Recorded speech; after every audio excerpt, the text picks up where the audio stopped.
Hello friends, Radhe Radhe, Hare Krishna. Welcome back to my channel. Friends, आज हम बात करेंगे श्रावण मास की पहली एकादशी मतलब कामिका एकादशी के बारे में। एकादशी का पालन करने से ब्रह्म हत्या जैसे बड़े बड़े पापों का तुरंत नाश हो जाता है। ऐसी एकादशी तिथि बस कुछ ही दिनों में हमारे द्वार पर आ ही रही है, मतलब आने ही वाली है। और इस एकादशी का नाम है कामिका एकादशी। इसको पवित्रा एकादशी भी कहते हैं और कामिका एकादशी के नाम से भी हम जानते हैं।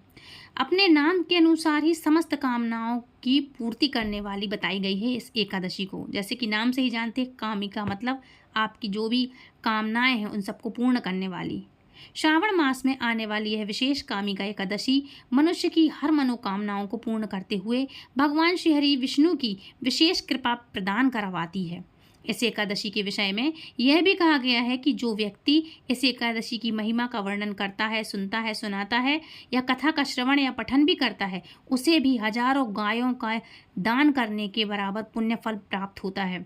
तो चलिए आज के इस वीडियो में जानते हैं कि इस बार कामिका एकादशी कौन से दिन आ रही है, इस दिन के विशेष मुहूर्त कौन से हैं और अगले दिन पारण करने का समय क्या रहने वाला है। तो आइए जानते हैं, इस वीडियो को आरंभ करते हैं कि आज का शुभ मुहूर्त क्या है और लास्ट में हम इसकी कथा भी पढ़ेंगे।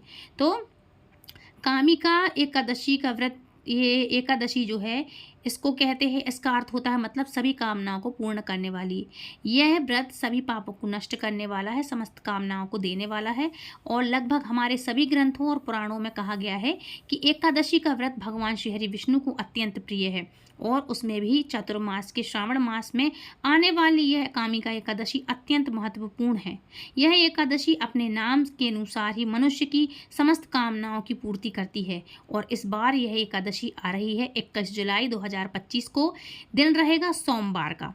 सोमवार के दिन एकादशी पड़ने वाली है। इस एकादशी का व्रत पारण करने का समय रहेगा अगले दिन यानी कि 22 जुलाई 2025 को, दिन मंगलवार रहेगा। और सुबह 5:38 से लेकर के 7:08 के बीच में रहेगा इसका समय। तो चलिए अब हम एकादशी के दिन विशेष मुहूर्त के विषय के बारे में आपको बताते हैं, जो कि पंचांग का चौघड़िया मुहूर्त भी कहा जा सकता है। तो एकादशी तिथि की शुरुआत होगी 20 जुलाई 2025 को, दिन रहेगा रविवार। और दोपहर 12:12 पर एकादशी तिथि पूर्ण हो रही है। 21 जुलाई 2025 दिन सोमवार के दिन सुबह 9:38 पर रहेगी। लेकिन उदया तिथि के अनुसार अगर देखा जाए तो एकादशी तिथि और एकादशी व्रत का पालन तभी किया जा सकता है जब प्रातःकाल में सूर्योदय के समय में एकादशी तिथि उपलब्ध हो। तो इस नियम के अनुसार हमें 21 जुलाई को ही एकादशी का व्रत रखना चाहिए। तो इसलिए इस बार की कामिका एकादशी का पालन हम 21 जुलाई दिन सोमवार को करेंगे, मतलब 21 तारीख को जो सोमवार का दिन पड़ रहा है उस दिन हम व्रत करेंगे। 21 जुलाई दिन सोमवार के दिन प्रातः ब्रह्म मुहूर्त का समय रहेगा, सुबह 4:14 से लेकर के 4:55 के बीच में। और सूर्योदय का समय रहने वाला है सुबह 5:36 पर। सूर्यास्त होगा शाम को 7:18 पर। और प्रातःकालीन पूजा करने का समय रहेगा सुबह 4:30 बजे से 4:35 से लेकर के 5:36 के बीच में। और अगर आप संध्या काल में भगवान श्री हरि विष्णु की पूजा कर रहे हैं तो उसका समय रहने वाला है शाम को 7:18 से लेकर के 8:20 के बीच में। इसलिए कामिका एकादशी का दिन विशेष बन रहा है, विशेष योग बनते हैं, क्योंकि इस दिन सर्वार्थ सिद्ध योग भी है। अगर आप किसी कार्य का आरंभ करना चाहते हैं, अगर कोई विशेष तप या अनुष्ठान करना चाहते हैं, तो यह आज का दिन बहुत ही विशेष रहने वाला है, क्योंकि उस दिन सोमवार भी है, सावन का सोमवार है और एकादशी भी है। इसमें सर्वार्थ सिद्ध योग यानी कि हर प्रकार की सिद्धि प्रदान करने वाला योग भी बन रहा है। और सबसे बड़ी बात यह है कि भगवान श्री कृष्ण को प्रिय दिन है आज का। हरि हर का दिन है, मतलब हरि का दिन भी है, हर का भी, हरि हर का दिन है। इस दिन में किया गया अधिक से अधिक नाम, हरि का नाम जब मनुष्य को अत्यधिक अनंत गुना करना चाहिए। इसका अनंत गुना फल प्रदान होता है, वापस लौटता है। इसी एकादशी के दिन अमृत सिद्ध योग भी बन रहा है और वह शुरू होगा रात को 9:07 से और वह पूरा होगा अगले दिन सुबह 5:37 तक। इस दिन राहु काल का समय रहने वाला है सुबह 7:19 से लेकर के 9:02 के बीच में। तो यह जो इतने सारे समय की कुल अवधि है, इसके अंदर आप कोई भी शुभ कार्य कर सकते हैं या कोई भी शुभ कार्य ना करें, मतलब जो आपके राहु काल का समय है इसके अंदर कोई काम ना करें आप अपना शुभ काम। बाकी तो सभी काम अच्छे हैं अच्छा समय है। अच्छा, प्रयास करें कि इस समय के अंदर अधिक से अधिक हरि नाम का आप जाप कर सकते हैं। उस दिन वैसे भी उपवास रहेगा तो भोजन ग्रहण आपको करना ही नहीं है। अन्य कोई चीज़ वस्तु आपको ये करना ही नहीं है, ना खाना है, ना कुछ ऐसा काम करना है। अपना समय व्यर्थ ना करें उस दिन। आपको ज़्यादा से ज़्यादा मंत्र जाप करना है, पूजा पाठ करनी है। प्रातः काल का समय है, अच्छे से ध्यानपूर्वक आप हरे कृष्ण का महामंत्र का जाप कीजिएगा। महामंत्र कौन सा है? हरे कृष्ण का महामंत्र है, हरे कृष्ण कृष्ण कृष्ण हरे हरे, हरे राम राम राम हरे हरे। ये सभी पापों को नष्ट करने वाला महामंत्र है और ये कलयुग का सबसे अच्छा ऐसा मंत्र है कि इससे आपकी सद्गति, आपकी मतलब चित्त बुद्धि सब अच्छा होगा, शुद्ध होगा। इस कली काल में अगर आपको तरना है, मोक्ष पाना है, तो ये सभी कष्टों को काटने वाला और आपको मतलब समझ जाइए कि आपको तारने वाला, ये भवसागर से तार देगा, पार लगा देगा ये मंत्र। आपके सभी पापों को, कष्ट को हर लेगा ये मंत्र, काट देगा। आपके कोई भी किसी भी प्रकार के पाप हैं, इस मंत्र को आप इस कलिकाल में, इस कलयुग में ये करेंगे नाम जपना, तो आपके सभी जितने भी बुरे कार्य हैं, अगले पिछले जन्म के जितने भी जो पन्ने हैं, खराब कार्य अगर आपने कभी किए हों कभी किसी जन्म में, तो इस महामंत्र के द्वारा आपके सभी वो कष्ट कलेश हैं जो सब कट जाएंगे। इसलिए आपको हरे कृष्ण महामंत्र का जाप जरूर से करना चाहिए। आप अपनी दैनिक पूजा अर्चना कीजिए और अपनी चेतना को भगवान के ऊपर केंद्रित रखने का प्रयास तो करिए ही करिए। यह थी आने वाली कामिका एकादशी से जुड़ी हुई संपूर्ण जानकारी, विशेषकर उनके शुभ मुहूर्त। मैंने शुभ मुहूर्त के लिए बताया है कि विशेष जानकारी। अब हम बात करेंगे कामिका एकादशी की व्रत कथा के बारे में। और इन वीडियो को थोड़ा सा लेट आने में इसलिए टाइम लगता है, लेट इसलिए आती हैं क्योंकि नेटवर्क प्रॉब्लम इतना ज़्यादा है कि यहाँ पर वीडियो अपलोड ही नहीं होती है। बारिश के चलते वीडियो अपलोड ही नहीं हो पा रही है। तो चलिए शुरू करते हैं कामिका एकादशी मतलब पवित्रा एकादशी की व्रत कथा के बारे में। तो बोलो एकादशी महारानी की जय। श्रावण मास के कृष्ण पक्ष की एकादशी पवित्रा एकादशी अथवा कामिका एकादशी कहलाती है। इस दिन भगवान श्रीधर की पूजा की जाती है और इस व्रत के करने से सभी कामनाओं की पूर्ति होती है। इसी से इसे कामिका एकादशी कहा गया है। इसके करने से ब्रह्म हत्या तक का कोई दोष, जो भी दोष हो वो उसका निवारण हो जाता है। वास्तव में यह बहुत पवित्र और पुण्यदायी व्रत है जो हर प्रकार के पापों से मुक्ति दिलाने में सामर्थ्य है। धर्मराज युधिष्ठिर ने कहा, हे माधव, आषाढ़ मास के शुक्ल पक्ष की एकादशी का चतुर्मास व्रत महात्म्य मैंने भली भांति सुना है और समझा है। अब कृपया करके श्रावण मास के कृष्ण पक्ष की एकादशी के बारे में बतलाइए। तब श्री कृष्ण भगवान कहने लगे, हे युधिष्ठिर, इस एकादशी की कथा को एक समय ब्रह्मा जी ने नारद जी से कहा था, वही मैं तुमसे कहता हूँ। नारद जी ने ब्रह्मा जी से पूछा था कि हे पितामह, श्रावण मास के कृष्ण पक्ष की एकादशी का क्या नाम है, क्या विधि है और उसका महात्म्य क्या है, यह जानने की मेरी बड़ी इच्छा है। कृपया पूर्वक मुझे बतलाइए, सब कुछ बतलाइए। भगवान श्री कृष्ण ने कहा, हे राजन, ब्रह्मा जी ने नारद जी को जो कुछ भी बतलाया है वह मैं तुमको कहता हूँ। ब्रह्मा जी ने कहा था कि हे देवर्षि नारद, लोक कल्याण की भावना से तुमने बहुत ही अच्छा प्रश्न किया है। अब मैं जो पावन कथा आपसे कहता हूँ उसे सचेत होकर सुनो। श्रावण मास के कृष्ण पक्ष की इस एकादशी का नाम कामिका है, दूसरा पवित्रा है। इस एकादशी की कथा सुनने मात्र से वाजपेयी यज्ञ का फल मिलता है। इस दिन शंख चक्र गदा पद्मधारी भगवान श्री हरि विष्णु का पूजन होता है। इनके श्रीधर, हरि, विष्णु, माधव, मधुसूदन आदि अनेक नाम हैं। उनकी पूजा का फल सुनो।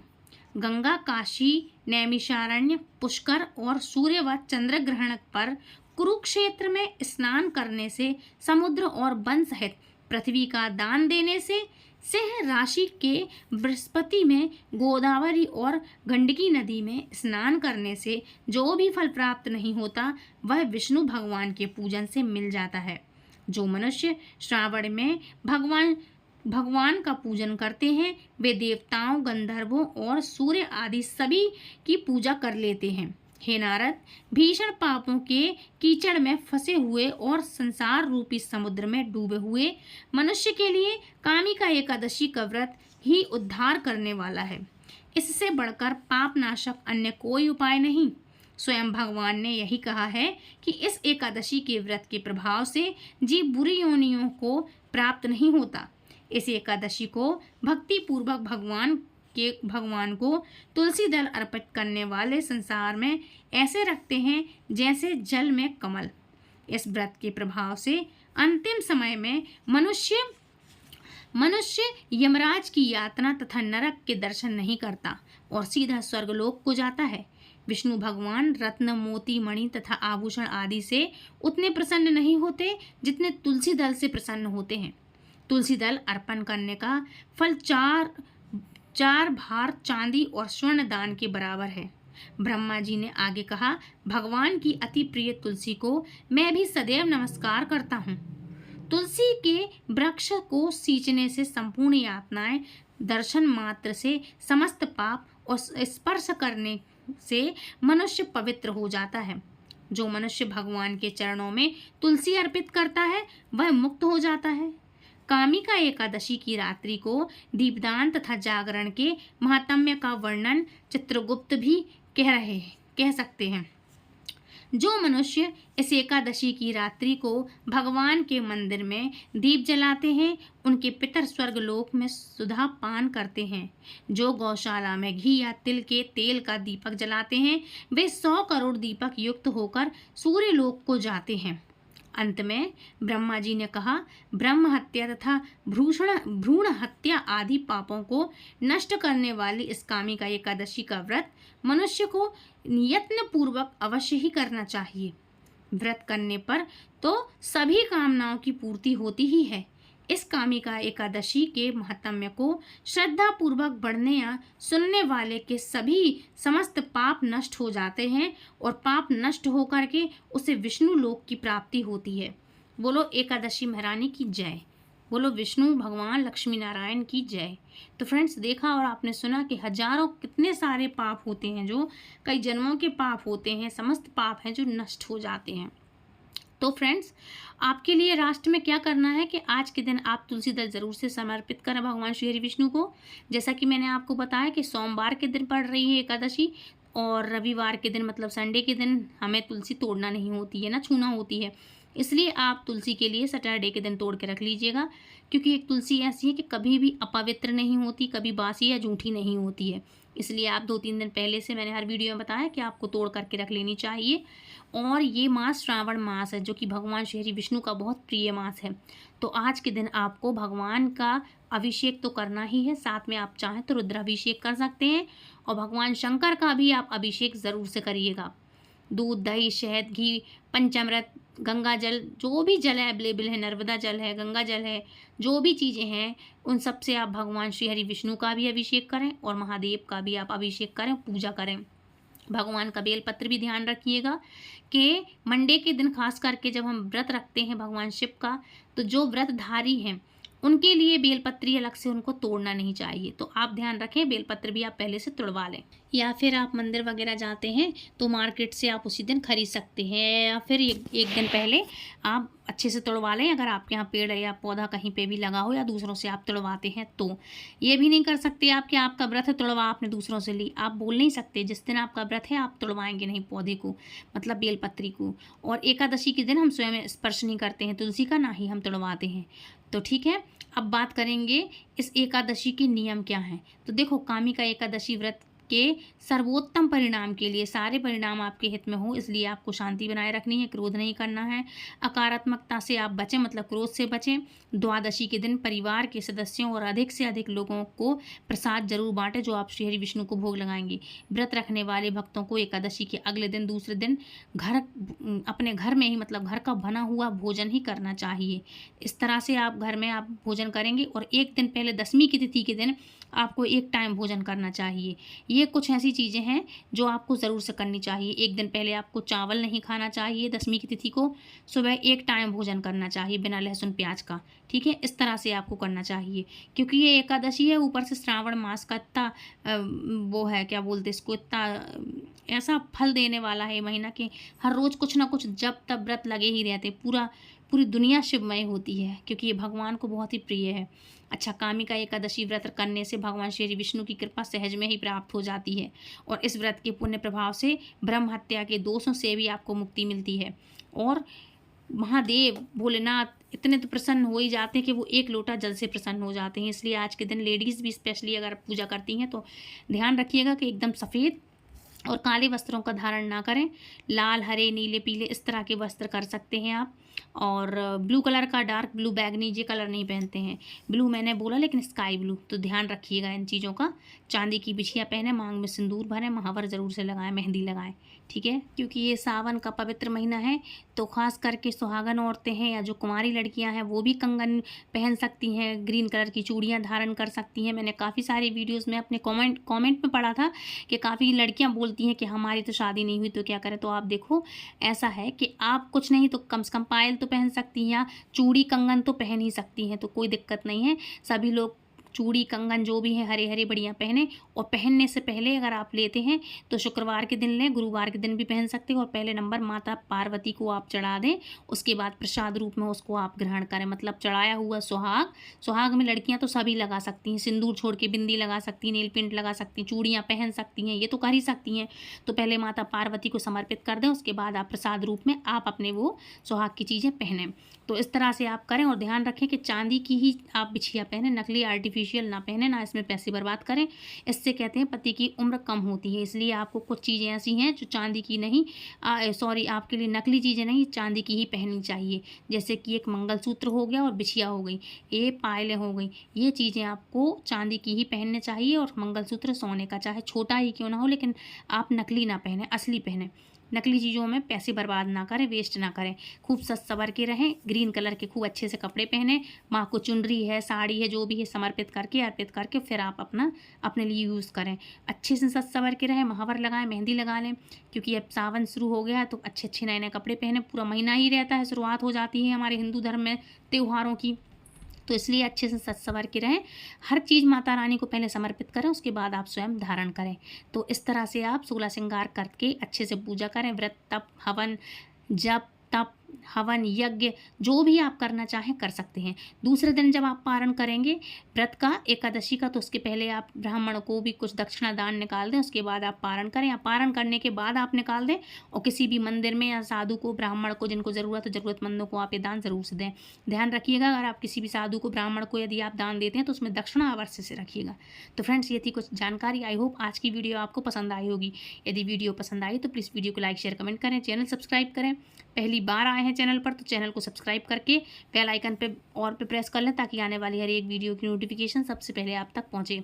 क्योंकि हम इतनी अच्छी जानकारी, इतनी इंटरेस्टिंग जानकारी आप तक पहुंचाते रहते हैं, तो आप सभी तक सबसे पहले हमारी जानकारी पहुंचे। इसलिए आप जल्दी से हमारे चैनल को सब्सक्राइब कर लें और हमसे जुड़ें। तो फ्रेंड्स, मिलती हूँ नेक्स्ट वीडियो में। तब तक के लिए राधे राधे, हरे कृष्णा, हरि बोल।